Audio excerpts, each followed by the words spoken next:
Okay, welcome. As you know, my name is Aaron, and I've got the absolute pleasure of introducing George. Some of you may know George from his profile and his work with his agency, and also he's really active on LinkedIn. But the reason why I wanted to introduce George is because I actually first met George, we're talking about this off air, from memory is the end of 2022. And at that time, he just finished one of my courses, and I believe he had 2 clients. And I don't want to steal any of your thunder, but I'll let you introduce yourself. But that is up. You're up at now at about 70,000 in management fees for the month. So that's why I wanted to get you on. So we're going to ask some specific questions about how you've grown your agency in just a little over 2 years. But then we want to get you on and ask some Google Ads questions. So George, if you just give us a little bit of a breakdown of who you are and a little bit of your story in 60 seconds. Awesome. Yeah, pleasure, Aaron. And we were also saying it's kind of all come full circle because I really started on a lot of Aaron's stuff. Who knows if I would be here without some of that, some of those early Google Ads videos. So really appreciate your work, mate. And so my name's George. I'm an entrepreneur, agency owner, 21 right now, and I'm currently living in London. So I'm more in the e-commerce field. So my agency serves e-commerce brands doing about 1 to 5 million a year. We specialize in Google, YouTube ads, and I'm also actually currently running an e-com brand myself. So really focusing on that, and it's been a wild ride. Look, I actually remember, I think I recall at the time when I did the review, because at that stage with our courses, I was doing reviews and also coaching calls. And I do remember saying to you, I think I sent you an email saying, like, in terms of all the reviews that I had at that time, the questions you're asking, and you were, as I said, of course this may have helped, but you were primed for success. So it's been really, great seeing your rapid development. All right. Hey, well, what I want to do is I want to make this as practical as possible. So we're going to start with some agency-based questions, and then because you are focused on e-commerce, we'll get into some specific e-commerce and Google Ads questions. But one of the things that we get a lot with people who are starting in Google Ads, I really want to talk about if you could give us 3 behavioral patterns that you changed that really allowed you to grow your industry up to where you're now getting 70,000 a month. For context to know, 2 years ago, you had 2 clients. Now I believe you've got 30 plus clients. So just talk us through those behavioral patterns that you went through. Yeah, I would love to. Yeah, for sure. So I've got 3 here. And I think number 1 is something you might have thought about before or heard before, but it's definitely true. It's just getting used to stress.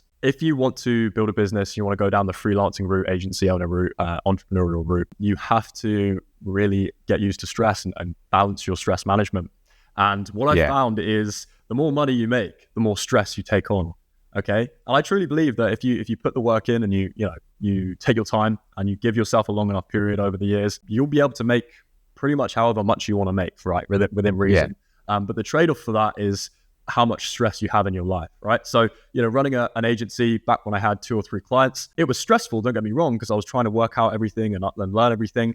But running the agency at the level that I'm at now, it's probably about 6 times more stressful, right? And so, you have to learn to kind of roll the punches, and also understanding that things aren't really good or bad, they just sort of are, right? So sometimes you're going to take some losses in business. Maybe a client leaves you, maybe an account's not going the right way. And a lot of these things are just outside of your control. And so, if you kind of really take that personally and, you let that get to you, it's going to really hold you back. But if you just sort of understand that, it's a learning process, and you try and look for the lesson in everything, then it's really good. I'll give you an example. I'm still, I'm only 2 years into my journey, so I've still got a lot to learn. And at the start of the summer, I made a pretty bad hire. So I brought someone on into my team who just wasn't quite the level that I wanted, because I really try and hire those A-star people. And instead of getting disheartened, thinking, oh, this is holding me back, we can't scale as fast as I want to now, I just sort of said, well, at least I know what I don't want in the future. And just really understanding that things aren't really good or bad, they just are. And there's always lessons in everything. So that's the first thing. Hello there, Aaron Young here. I really hope you're enjoying this latest interview that is part of our Google Ads interview series. And all of these interviews are brought to you by Define Digital Academy, where we have a passion to empower you to be able to optimize your Google Ads campaigns so that you can see the best results for your business or your client's business. And with that, we've actually released a brand new Google Ads optimization checklist. Now, if you've got my other checklists, I do need to stress that this is is a brand new checklist, and it's the first time I've released a checklist with all of the 6 major campaigns that you need to be using in Google Ads. So that's everything from your search campaigns, your shopping campaigns, performance max, display, video, and demand gen. And what it does do is it not only lists all of the different optimization actions you need to complete, it also lets you know the correct time that you need to complete these optimizations. A very real trend that is happening in Google Ads right now is that the most successful Google Ads campaigns are the ones where you're not only going through and doing the right optimizations, but you're doing them at the right time. So enjoy the rest of this interview, but make sure before you go to follow the link in the description below so that you can get access to my updated Google Ads optimization checklist. Hope you enjoy the checklist and also the rest of this interview. See ya. And I would say the second thing as well is just really keeping things as simple as possible. Okay, so all of these lessons are really just designed to make your journey easier than it has to be, because I think people get in their own way, right? And so what I mean by this is an agency or a freelancing business is really just growth and fulfillment, right? You have to do your marketing. Once you've done your marketing, you have to do your sales, right? Someone gets on a call with you potentially, or maybe it's over email, whatever it is. And you have to give a proposal or give a pitch. And then once they've come on board, you have to deliver for them, okay? And if you can do those things, then your agency is going to keep turning, right? There's obviously other nuances to it, onboarding, hiring, firing, things like that. But if you can just get those key pieces right, then that's fine. And I feel like so many agency owners go into it and they're thinking, oh my God, it's not working because of this reason and that reason. But really, if your freelance business or agency business isn't working, it's because you're not getting enough leads, right? So those are people that are interested in your service. You're not closing them sufficiently, so you're not turning the leads into clients, and then you're not getting good results for those clients and retaining those clients. If you can literally just do those 3 things, it's going to work. So instead of getting emotional or getting upset or giving up, just look at those 3 things and find the bottleneck, right? And there'll always be a bottleneck as you scale. It will just move. The posts will move, right? So for example, when I was getting started, it was probably fulfillment, right? So that was why I was on the calls with you. I actually managed to get my first 2 clients pretty quickly, and I had no idea what I was doing, and I was obviously doing everything myself. And so that was when your content was extremely, extremely useful. And then I sort of solved that through your help and through just trial and error. And then it went back to getting clients as we moved into the slow period in Q1 of 2023. And so it just moves around. So you just have to kind of remove emotion from the equation, which again is a really good lesson in itself. Just try and be as logical as possible and identify the bottleneck. And then number 3, go for it. No, I was just going to say, just before we move on to number 3, that's really great. But I think it's just remembering the journey and the stress levels. Because I remember I actually posted on LinkedIn today, just saying that growing your own business is a funny experience. I remember when we first started in the journey of staying up at night going, because at the time I had 3 kids, going, how am I going to get where to earn $5,000 that month to stay at, literally put food on the table and do all those things. And now my stress is trying to argue with my accountant about how I can get a new jet ski out on the company tab, which we won't be able to do. But it just does show that things do change and they do get through. And, like when you talk about different levels of stress, so we've just onboarded a client that they're spending over $750,000 a month just on ad spend. And that has another level of stress to it because, yes, people would see the management fee, go, oh, that's a great management fee. But there's a lot of stress that's aligned to that, because I know that, we're dealing with a business that's wanting to scale into the next level, going to international. So they're really hanging on the advice that I'm giving. That stress level probably would have killed me, 10 years ago. But the other thing I'd say there too is just understanding that as you grow and as you get sort of more mature, as you sort of go through the levels, it's stress, but it's also you're dealing with it in a different way. And that's what I've really found is that you things that I would have been completely scared about and freaked out about 10 years ago, they're just common practice to me now. So I really love that analogy that you said. Number 3. 100%. Yeah. Number 3. Yeah. Number 3 is similar to number 2 and number 1. It's all kind of linked. Number 3 is just defining your inputs. Okay. So it's impossible to succeed if you don't know how to succeed, right? It's impossible to win if you don't know how to win. So what you have to do is you have to define, okay, if I want to get 10 clients by the end of the year, what actions do I have to do to achieve that? And then it's about basing your wins for the day and your wins for the week and the month on the inputs and not the outputs, because the outputs are out of your control, right? We could have, I can't say that word. We could have, virus number 2 or something like that. Anything could happen, right? And so it doesn't matter. It's just about, did you do the inputs? So did you send, 1,000 cold emails? Did you send 10 LinkedIn messages? Did you post twice a week on YouTube? If you just repeat these inputs, providing they're the right inputs. And it's not hard to find the right inputs, because just look at what everyone else is doing. If you want to, be the next Aaron Young, or you want to run an agency at 100K a month or whatever it is, go and look at what someone is doing. And then if they're succeeding, then their inputs are clearly correct. So just try and obviously don't rip them off, but copy what they're doing to some extent. And so just, repeating those successful inputs. And then obviously once they start, producing success, just keep doing them. It's really simple. Yeah. I see a lot of agency owners and freelancers, they start to sign a couple of clients and then they stop all of their marketing. And they're like, I need to, just fulfill all the clients and deliver on the clients. And then, all the marketing stops. And so then the leads stop coming in. And then, a month or two down the line when they want to grow again, they're like, oh, what's happened? It's just because you were doing something that was working and then you stopped doing it. It's really that simple. Yeah. So literally you can get a notebook out now, or you can open a Google Doc and you can just list out on a numbered list, what are the inputs that I need to do to get to my goal?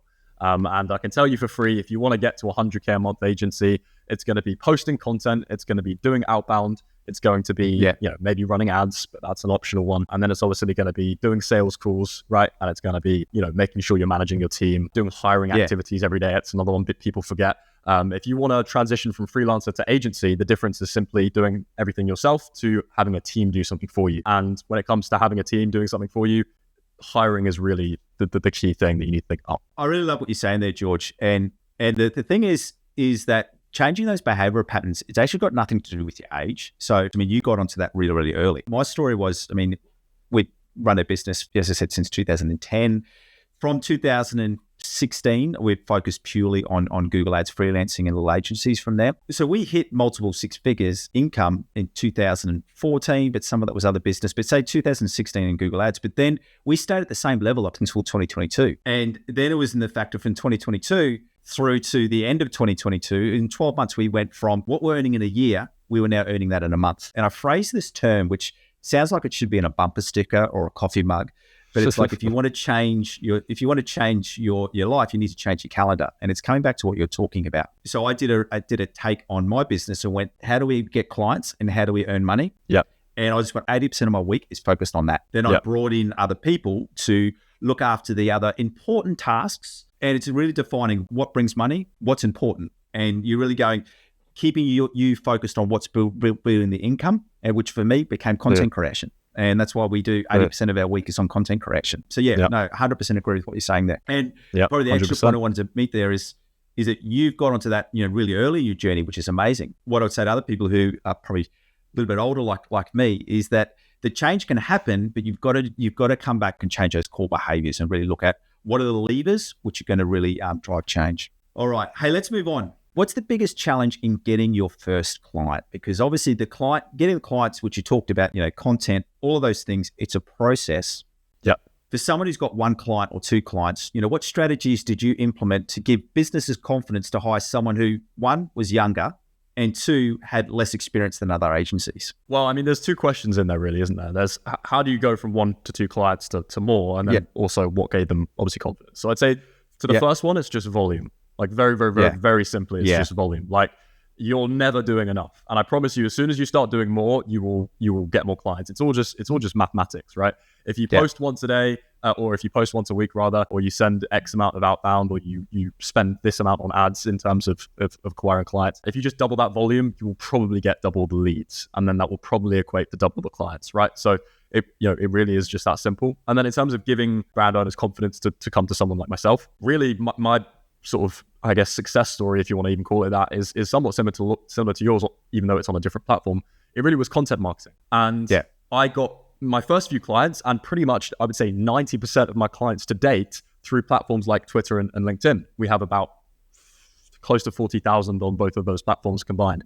Yeah. And that was a key thing. And that's why I'm such a big proponent of posting content if you are a business owner, that allowed me to succeed at maybe a young age, because the business owners were able to see maybe like, oh yeah, this guy's a little bit younger. Sure, I could go with this maybe more established agency, but he clearly knows what he's talking about. He's clearly in the trenches with this, and I can see that his knowledge is there through what he's posting. And this is another lesson as well, is that like everyone has an advantage at every stage, right? I had an advantage back then because I appeared as the person who was really on the cutting edge of this stuff. I was doing it every day. I was in the accounts. Okay, I was at a level that the established agencies couldn't really compete with because they had so many clients and they were focused on marketing and growth, things like that. They weren't really boots on the ground freelancers. And so that at my stage there was an advantage. But obviously now, as I've progressed, my advantage looks a little bit different. Now, my advantage, I feel like, is more like my team. I'm able to attract the best Google Ads media buyers in the world. We get 10, probably 10 plus 15 applications a day, something like that, to work with our company. And so that's what I talk about. I don't even pretend to be that good at Google Ads. Like, I have a good understanding of what's going on, but I think, my team are miles better than I am. So yeah, just to wrap that up, I would say post content, do it. It's so useful, and it really gets across your experience and your authority. And it really just helps all of your areas of your business. And that's the biggest. I mean, that's one of the first things I learned in business. I mean, obviously, the first Google Ads campaign we ran was for our own business, which was a villa resort in Bali. We were going up against brands like, the Marriott, the Sheraton, Hilton, all the big brands. And we used to joke that we don't have the budget that would afford for their coffee budget. Our whole monthly budget wouldn't cover a coffee budget for a day. And so we really dubbed this thing off, which is we've gone through every area of our business, is it's too many business owners get attracted and they want to win the whole war. They want to become the most dominant thing. But it's more looking at what are those small little battles that you can go off and that you can win. So you're basically going, as you said, every strength is a weakness and every weakness is a strength. It's just how you pivot it and how you go about it. The other thing I'd say there too, is with content marketing, I'm 100% a believer in it, because any paid ad campaign, especially if you're on a service-based business where you're providing a service for people, if you're not following that up with paid ads, because everyone can say we're the number one agency, we're the number one Google Ads marketer, whatever they want to say. But if people can't see it, they're not going to believe it. And that's how you got to go out there. So that's great. All right. If you had your time again, what would you do differently over the past 2.5 years? This one might come across as a bit of a surprise, but I would say just getting out the way of myself sooner. And what I mean by that is just doing what you're really good at, right? Like you said earlier, how you sort of devoted 80% of your time to acquiring clients. And clearly you're extremely good at that, because you now have, 90,000 on YouTube or whatever it is. And, that is, I wouldn't be mistaken in saying, probably been a huge factor for your growth in business, right? And so for me, I would say I have maybe a similar skill set in that I'm very comfortable on camera. I'm quite a front end guy. I like my marketing. I like my sales. And, that being said, I was in Google Ads accounts all day. Now, I love Google Ads, don't get me wrong, and I'm in the account still to this day, and I'm really on I try to stay on the cutting edge of it, but I'm not going to pretend like I'm the best in the world. I'm just not. What I am good at is growing an agency and growing a business and operating a business and making sure the team are happy and the clients are happy and all these things. And so it was basically as soon as I got out of my way and I started hiring people, and I made that actual transition from freelancer to agency, that I started to really take off and also enjoy the business more. So I think a lot of people that may be watching this, they're probably in the freelancer stage, I would say. And some people are happy doing that, and that's fine. Like if you love Google Ads, I would say either being a freelancer or going and working for an agency and being their top media buyer, those are really good options. But if you are someone who is doing a service, maybe it's not what you absolutely love and you're just sort of doing it, but you like business and that's something that really attracts you, make the move to an agency. And that's my answer to the question. I think if I had my time again, I would get out of my way sooner. I would hire sooner and transition from, being in the business to then working on the business. And that's really what I've done for the last year and a half. I had this very, very similar discussion when I had Ed Leak on the channel. And that's the things is, don't feel like you have to go and do an agency, because if you're building an agency, you're not going to be as much in terms in Google Ads accounts. It's just, you just can't do it because you've got everything else that you've got to deal with. You've got to deal with staff, depending on where you're based in the world, you've got your different legislations and all of those things that you've got to look after in terms of running a business. So I think that's really defining what you enjoy and what you feel happy with. And even if that means that you're happy with just earning, like, let's just say you're happy with being a freelancer, earning $150,000, $200,000 a year, but you literally have no outgoings or very few outgoings, and you're not worrying about stuff. There's actually nothing wrong with that. Absolutely. And a point I'll borrow from Solutions 8 and Kasim, I'm a big fan of those guys. He said that entrepreneurship isn't fulfillment, right? Which is a really good lesson. It relates to that. Like, if you love Google Ads, or if you love, painting, or if you love, animals or something like that, as soon as you start a business around that thing, you'll actually realize that, doing the thing isn't what grows the business. Growing the business No. is what grows the business, and Yeah. business growth is nothing to do with the thing. It's all to do with marketing and sales Yeah. and operations and things like that. So yeah, if again, I completely echo that. If you're someone who adores a certain skill, go and be a freelancer. Go and be known for being the best in that field, and you'll do very well. Or go and work for a top agency and work with their huge clients, and again, you'll do very well. But then, if you're someone who likes business and they want to, they're maybe a bit more of a front end person, then make that move to the agency. It will probably suit you quite well. Definitely did for me. Hey, I'll just ask one more question on this before we get into some Google Ads related questions. You did mention something before about a wrong hire. So my next question is, how have you grown your team while maintaining service quality for your clients? So another really big paradigm shift for agency owners or freelancers that want to get into running an agency and having a team is that you don't improve the service quality by, again, being really good at the service. You actually improve the service quality by being a really good leader, because it's not you delivering the service when you're a leader and running a team. And so what that looks like for me is just culture, right? The way I maintain service quality for the clients is by maintaining an amazing culture in my business. And so I'm having at the moment weekly one-to-ones with my team as we go into Q4. This is the busy season for us. I need to make sure they're not feeling overwhelmed. I need to make sure they're getting things off their chest. I need to make sure that they're happy, they're incentivized, they're motivated. Okay. On top of that, we're still having 2 team calls a week as well. So I'm constantly talking with my team. Okay. If you can do that and you can hire great people and you can motivate them and you can communicate with them, they're going to do a great job. And you just need to really stay out of their way and just help them, just help them be their best that you can be. And so that's really how I've been able to grow and maintain service quality. It's just hiring really good people, which was a function of me posting content, by the way. We get all of those applications from LinkedIn. And then motivating them, asking them, what do you want? What are you struggling with? And just helping them out as much as they can. And then just letting them be their amazing selves. And that is really how we've been able to, do that. Sounds great.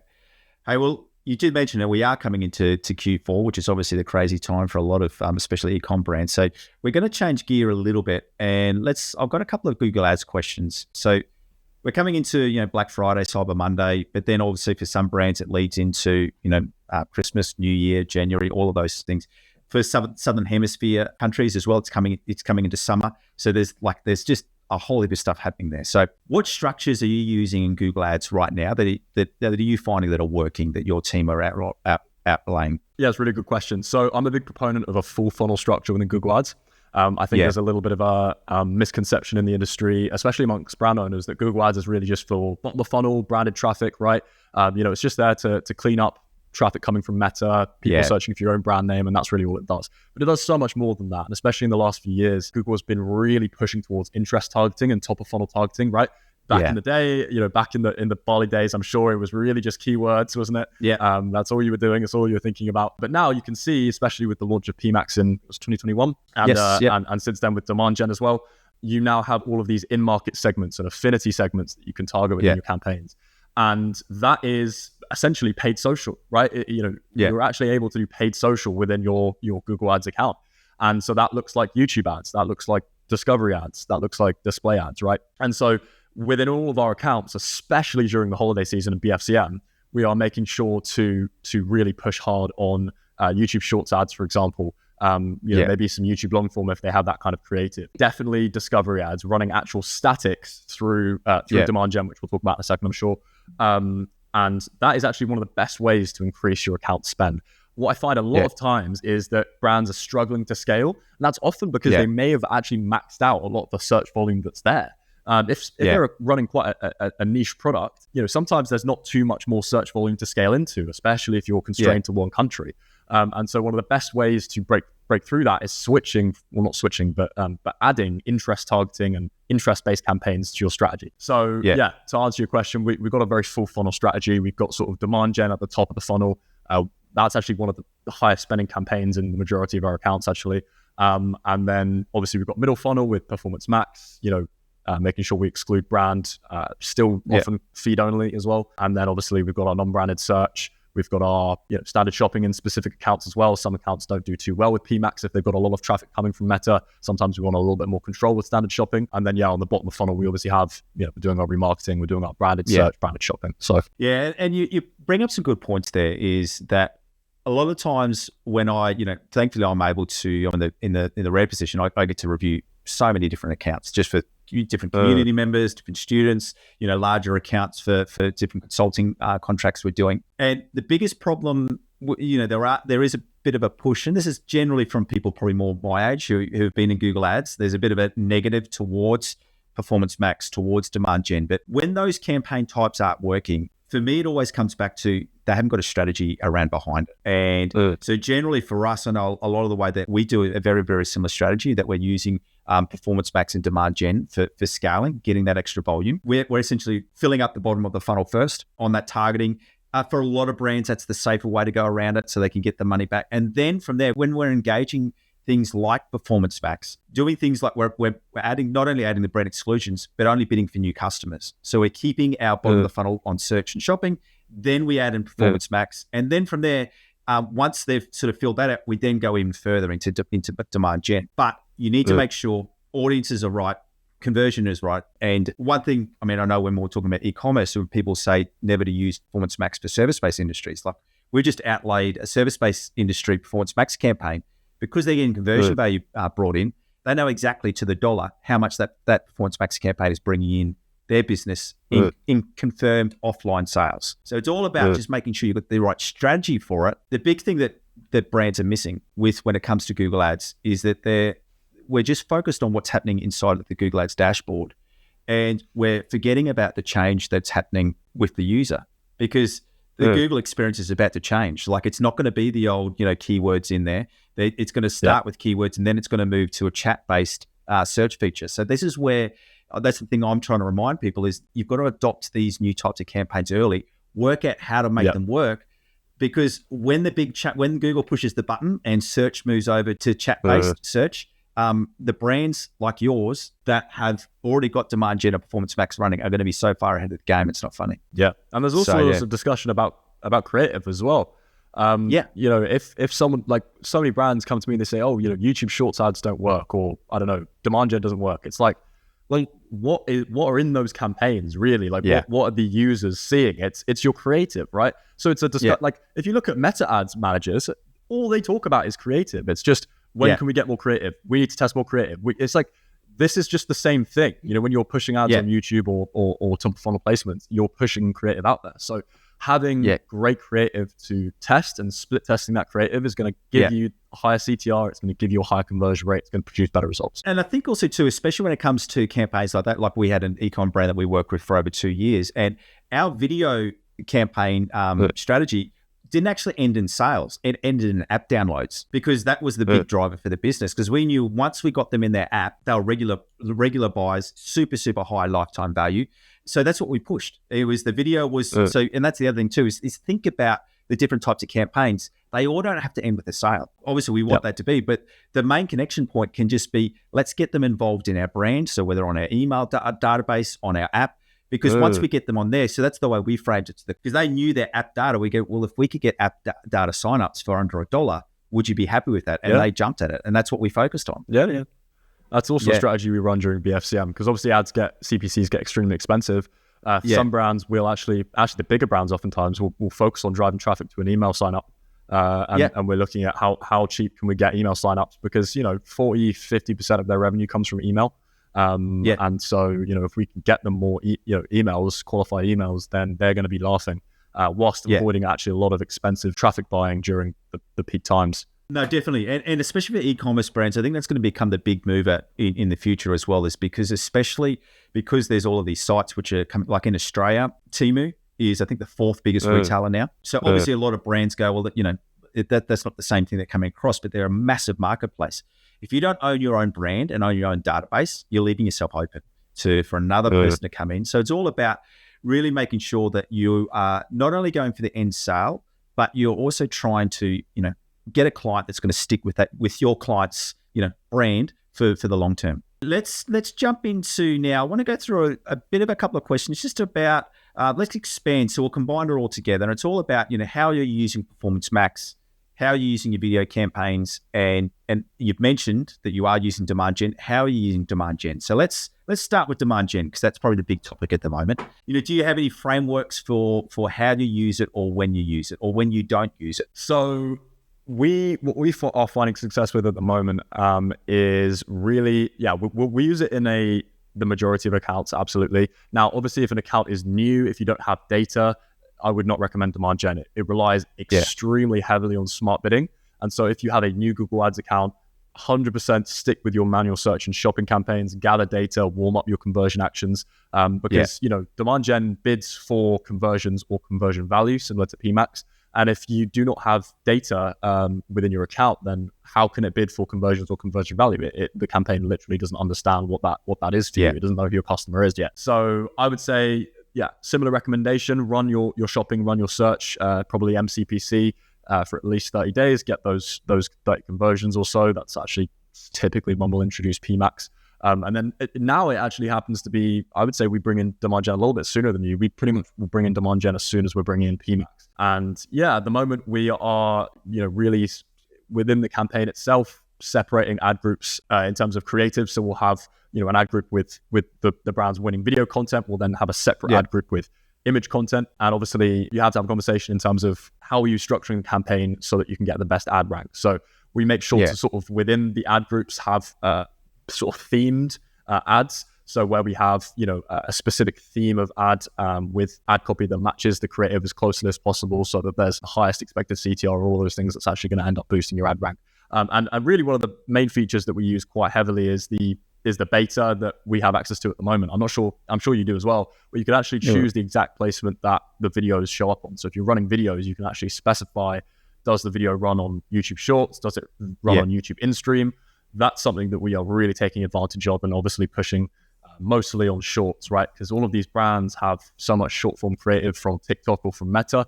Being able to bring it over to Google Ads and run it on YouTube Shorts is a no-brainer. So that is how we're running demand gen at the moment. We're seeing probably most success with maximized conversions. We've tried TCPA, we've tried max conversion value. At the moment, we find that max conversions works the best in just terms of scaling and not adding a cap to the campaign. And then in terms of audience signals, just remembering to keep it cold. So don't add in really remarketing. This isn't a remarketing campaign for us. The way we use it is top of funnel. So adding in a couple of highly relevant search themes and in-market audiences, and obviously understanding that that's a seed audience and Google's going to go beyond that anyway. 100% agree with everything you say there. The big thing that I found with demand gen, though, is I think this is some of the negative pushback, right? Because Google reps are obviously selling it and they're pushing it to brands that aren't ready for it. And it's not necessarily the data. They may have the data that's in the account. They might have enough audience data, but they've got really poor creatives. Like, so we saw one the other day where they had, they're spending $10,000 a month on demand gen, and it wasn't because it was all automatically created assets with off bad imagery. So it was just, you've got to make sure that you've got the assets there. And that's the big thing. If you don't have quality assets, because you're not doing keyword targeting, you're not doing ads, it's the power of the ad, right? So that's the big thing. Video campaigns. Let's talk about video campaigns. Obviously, we won't touch on, I know video campaigns are moving to next year, but are you using any other type of video campaigns apart from driving conversions? So let's not talk about driving conversions because that's in demand gen now. Any other types of video campaigns? So we run pretty much all of our YouTube traffic through demand gen. We don't do too much awareness stuff on video, to be honest with you. Again, we're real demand gen fans. If we want to run awareness, we'll probably run it through demand gen because you can still bid for awareness metrics within demand gen. You don't have to bid on conversions. So we're a big fan of that campaign type. And I'm really not saying it's perfect, by the way. There's huge issues with attribution, right? It's impossible to, in many cases, see how well the campaign is performing, because if someone sees your ad on YouTube, considers it for a couple of days, and then converts through a non-branded search campaign or converts through a branded search campaign, your demand gen isn't getting that credit. And so what we notice actually is that brand owners will look at the demand gen campaign and be like, oh, the ROAS isn't there, it's awful. But CPAs have dropped in all of the other campaigns. So it's really interesting. And so definitely make sure you're considering business-wide implications of demand gen of something like that, because it's going to drop your CPAs, it's going to raise your Amazon sales, it's going to increase your Facebook clicks. It's a big knock-on effect. No, and that's one thing I do. One of the biggest things that I get from people just questioning about, the data in Google Ads doesn't exactly match what's in analytics, which doesn't exactly match what's in the Shopify store. And my message is getting conversion tracking right in Google Ads. It's an important metric, but because it says 500 ROAS in Google Ads, I don't read that as 500 ROAS. That could be sometimes it's lower, sometimes it's much higher. The main thing that you want to know is, from a business owner point of view, is I've always framed it to any client we've spoken about is if we increase expenditure in Google by 20%, 30, 60 days down the track, what's our revenue looking like? Is it up 20%? Is it up 30%? Yep. Is it up 40%? Is it up 50%? As long as we've got those metrics going, that's going to allow us to really make the decisions as to how effective the extra input into Google Ads is. And, when you start seeing that, hey, look, we've increased the budget by 20%, but there's no extra revenue in the business, we go, okay, something's wrong here. But if we increase by 20% and it goes up, 40, 50%, we go, okay, we're on to a winner. And that is an important metric to keep in mind. Yep. MER, media efficiency ratio. That's what we're tracking. Just, how much are we spending across Facebook and Google and how much are we making back?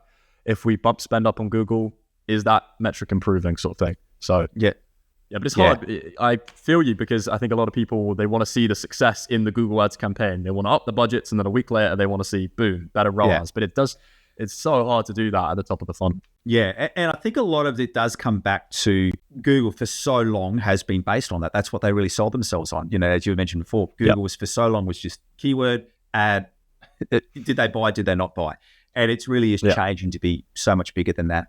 And like it or love it, there are some things that I loved about the old AdWords, even calling it AdWords. This has been coming for a long time. And these campaigns are going to be here to stay.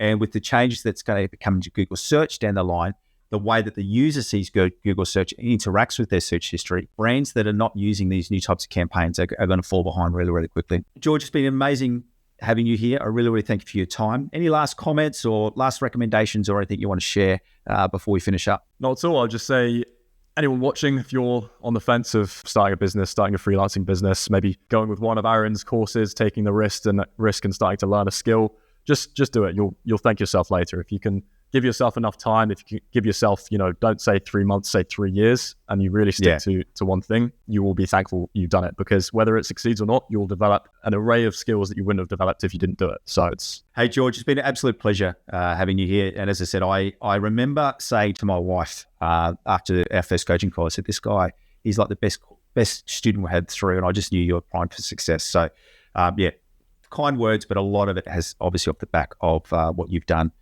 through your business. So congratulations. For anyone watching or listening, what I am going to be doing is in the description of this video and in the show notes, I'll be putting George's links up so that you can see where to follow him and where to follow his company. Thanks, mate. All the best for Black Friday. Aaron. Cheers, mate. You too.